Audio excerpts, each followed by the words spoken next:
আজকের বিশ্ব রাজনীতিতে এক ভয়াবহ ও উদ্বেগজনক অধ্যায়ের সূচনা হতে চলেছে। যুক্তরাষ্ট্রের প্রেসিডেন্ট ডোনাল্ড ট্রাম্প ঘোষণা দিয়েছেন আজ রাতেই ইরানের সামরিক হামলা চালানো হবে। আর এই হামলার মূল টার্গেট হিসেবে তিনি সরাসরি উল্লেখ করেছেন ইরানের সর্বোচ্চ নেতা আয়াতুল্লাহ আলী খামেনির পরিবারকে। এই ঘোষণার পর থেকেই মধ্যপ্রাচ্য জুড়ে চরম উত্তেজনা বিরাজ করছে।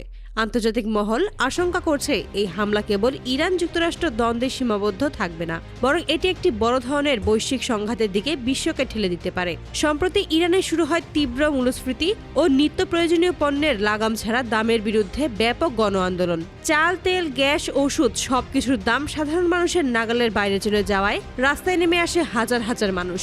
শুরুতে এই আন্দোলন ছিল অর্থনৈতিক দাবি নির্ভর, কিন্তু সময়ের সঙ্গে সঙ্গে তার রূপ নেয় সরাসরি সরকার বিরোধী আন্দোলনে। পরিস্থিতি আরো ভয়াবহ হয়ে ওঠে যখন বিভিন্ন শহরে খামেনির পদত্যাগ চায় এই স্লোগানে বিক্ষোভ মিছিল শুরু হয়। তেহরান, ইস্পাহান, সিরাজ সহ গুরুত্বপূর্ণ শহরগুলোতে নিরাপত্তা বাহিনীর সঙ্গে সংঘর্ষের খবর পাওয়া যায়। বহু মানুষ আটক হয়েছেন, আহতদের সংখ্যাও কম নয়। এই আন্দোলনের পেছনে বিদেশি শক্তির হাত রয়েছে বলে সরাসরি অভিযোগ তুলেছে ইরান সরকার। তেহরানের দাবি ইসরায়েলের গোয়েন্দা সংস্থা মোসাদ এবং যুক্তরাষ্ট্র এই আন্দোলনকে উস্কে দিচ্ছে।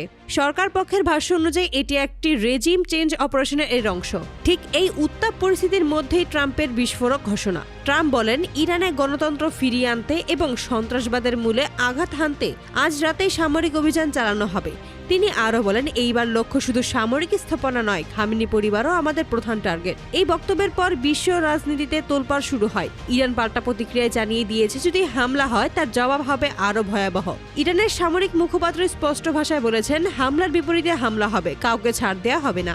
বিশ্লেষকদের মতে এই উত্তেজনার পেছনে শুধু রাজনৈতিক বা আদর্শিক দ্বন্দ্ব নয়, রয়েছে গভীর অর্থনৈতিক স্বার্থ, বিশেষ করে তেল। ট্রাম্পের দীর্ঘদিনের কৌশলগত লক্ষ্য ছিল ইরান ও ভেনেজুয়েলার বিশাল তেল সম্পদের ওপর নিয়ন্ত্রণ প্রতিষ্ঠা করা, এমনটাই মনে করছেন আন্তর্জাতিক বিশ্লেষকরা। ভেনেজুয়েলার ক্ষেত্রেও ইতিমধ্যে নাটকীয় পদক্ষেপ নেওয়া হয়েছে।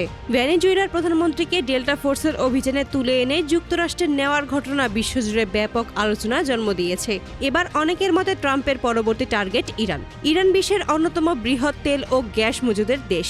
এই সম্পদের উপর প্রভাব বিস্তার করতে পারলে বৈশ্বিক জ্বালানি বাজারে যুক্তরাষ্ট্রের প্রভাব আরও বাড়বে, এমনটাই মনে করছেন বিশ্লেষকরা। কিন্তু প্রশ্ন হচ্ছে ইরান কতটা প্রতিরোধ গড়ে তুলতে পারবে। ইরানের রয়েছে শক্তিশালী ক্ষেপণাস্ত্র ব্যবস্থা, আঞ্চলিক মিলিশিয়া নেটওয়ার্ক এবং গুরুত্বপূর্ণ মিত্র। হরমুজ প্রণালীতে সামান্য সংঘাত বিশ্ব অর্থনীতিকে বড় ধাক্কা দিতে পারে। সেই সঙ্গে হিজবুল্লাহ হুদি বিদ্রোহী সহ বিভিন্ন গোষ্ঠীর সক্রিয় হওয়ার আশঙ্কা রয়েছে।